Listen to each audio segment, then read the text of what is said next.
All right, welcome back to the Garden Report on CLNS Media.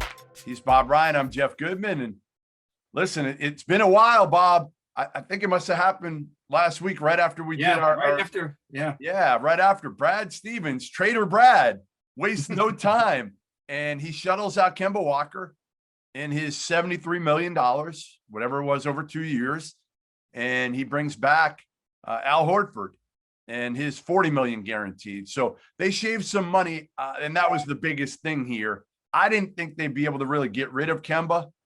They got rid of him, but it wasn't like they got a whole lot of great return on their investment for Kemba Walker. Let's be honest. No, well, it's not going to go down as a gigantic what if, because of the injuries that he had, and he did in fact play very well the first year, but then after that, we know it's been a kind of litany of injury, and this year didn't even start out playing at all. No, I think the fact that Brad could get rid of the contract was very good. He picks up a big one, but Horford, but there's still a gap, and they are better off financially than they were with the flexibility than they were. I'm just throwing out, Moses Brown had that one game. Is this is this a fool's gold thing that people should just forget about it? That Are you looking at my face? Are you reading my body language on this one? Yeah, I think I have your answer. That's my answer. My answer is Moses Brown is not going to beat out Robert Williams if he's healthy. He's not going to beat out Tristan Thompson if he's still on the roster. I don't see a future in which Moses Brown is somebody that's going to be a reliable starter or major, productive player for the Boston Celtics. One of the interesting things that I took out of this was, and correct me if I'm wrong, but I'm not misquoting him, but did I not get the impression, did Brad not say in so many words that, about the pick that he sent away a number one pick for this year? He wasn't remotely worried about it. We don't need another young player.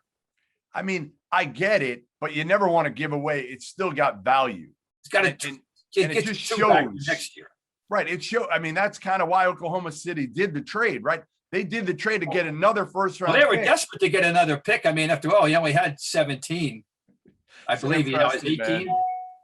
I mean, well, they'll rehab Kemba, try to bring his value up, and probably flip Kemba, is my guess, if they can. I don't know if they're going to be able to do it, but I'm sure that's what Sam Presti's thinking now. All right, Celtics, what's next now? Now, they don't have a coach yet. The two names that I'm hearing the most are Chauncey Billups, who, again, I'm not sure would come to Boston, even if he's a pick, because he may have other options in Portland, maybe even New Orleans. And then you've got, to me, Ime Udoka is the other name I'm hearing a lot right now, the Nets assistant who coached Tatum, Jaylen Brown, and Marcus Smart in 2019 in the World Championships. And I've heard really good things. I talked to somebody the other day about him. But let's focus more on what's next for Brad Stevens. And to me, Bob, can you go in? I don't think you can go in to the season as Marcus Smart and Peyton Pritchard as your point guard duo. Can you? I don't want to. No, I want a real point guard. I mean, Marcus Smart he's a serviceable alternative if you're in a pinch point guard. He's not. It's not what he is.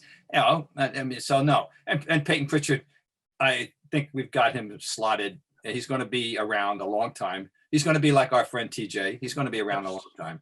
The offensive version of TJ McConnell. And he's going to be useful. He's going to have a nice functioning career. He's going to make a lot of money. He's going to, and maybe someday he'll get a ring somewhere. Who knows? I don't know that he's going to be with the Celtics forever. No, I don't think. Anyway, I like him. We all like him. And so, but no, I want a real point guard. Now, where's he going to find one? How is he going to do this?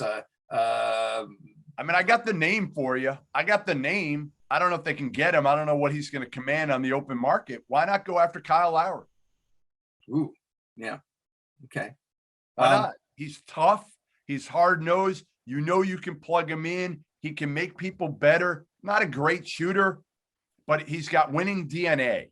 No, he's got winning DNA. He holds people accountable. He's tough. He can score. He can distribute. He can defend. All of that. I mean, I love Lonzo Ball. The only thing with Lonzo is I don't know if you can afford. He's a restricted free agent. That's the difference. Is Lonzo? I don't know if you can afford him. I think too many people right now are worried about Evan Fournier and whether to resign him. instead of, to me, the focus for Brad Stevens has to be on the point guard spot. And if that involves having to trade Marcus Smart, that's what it means. But you got to bring in some toughness. If you're going to trade Marcus Smart, you better bring in a guy like Kyle Lowry, somebody tough. Okay, yeah. And you know how I feel about Smart, but I have to accept reality about what their needs are in the big picture, you know. So I would do it with great reluctance, you know, but because I still am a big fan of his, but I have to accept exactly who he is, you know, and exactly what he is. And I have been wondering over the last year or so, just what is the rest of the league's opinion? What is his market value? I have no clue. You may. Listen, I don't know if I'm not sure what you can get by himself if you're trading Marcus Smart, but maybe you find somebody that likes Marcus Smart and I just don't know what you're going to get. You're not getting anything for Romeo Langford. You know, can you get something for Aaron Nesmith? Maybe. I'd like to hold on to Aaron Nesmith because the one thing I think Nesmith can do is make shots. Well, that's why that was the whole thing. And if we found out he can defend more than we thought and better than we thought, quicker than we thought. So that was a bonus. And that's where his biggest contribution came for the most part this year. You know, only occasionally did we see the Nesmith who shot 50% on threes as a collegian in a major league. Yeah. I was so excited that I thought I don't know if they stole the draft, but I thought they had really gotten lucky at the draft that he was available to them. And you know, year two, let's see. I mean, I'm with you. I want to keep him. I like him. Brad needs to revamp the second unit. That's what he needs to do at this point, right? I mean, you're probably going to, Tatum, Jaylen Brown, Robert Williams. You're going to have Horford. I don't think you're going to be able to flip Horford. And I think Horford, the good thing about Al Horford is from a position that doesn't normally make people better, Al Horford makes people better. So I think that's going to help both Jaylen Brown and Jason Tatum get maybe easier shots. And Al Horford is so good defensively, always in the right place at the right time. That will also help down low, and he can help, tutor. Brad is really talking, of course it's just, he made the deal. He's really talking him up. Horford was good last year at the beginning of the year. Think about it. Horford was really good with Oklahoma City. And then they wanted to tank. They were winning too many games. So they shut him down and they shut Shai Gilgeous-Alexander down. Yeah, that was blatant, awful. Well, I would assume. Listen, we're going to have plenty more to talk about because Brad Stevens is not done wheeling and dealing. My God, no! Oh no, that was the first shoot. Right, first move to be made. Come back next week on the Garden Report with Bob Ryan and Jeff Goodman. We might have another trade to break down. Might have a mentor, even. Who knows? That's right. Hopefully we'll have a head coach soon. That's exactly right.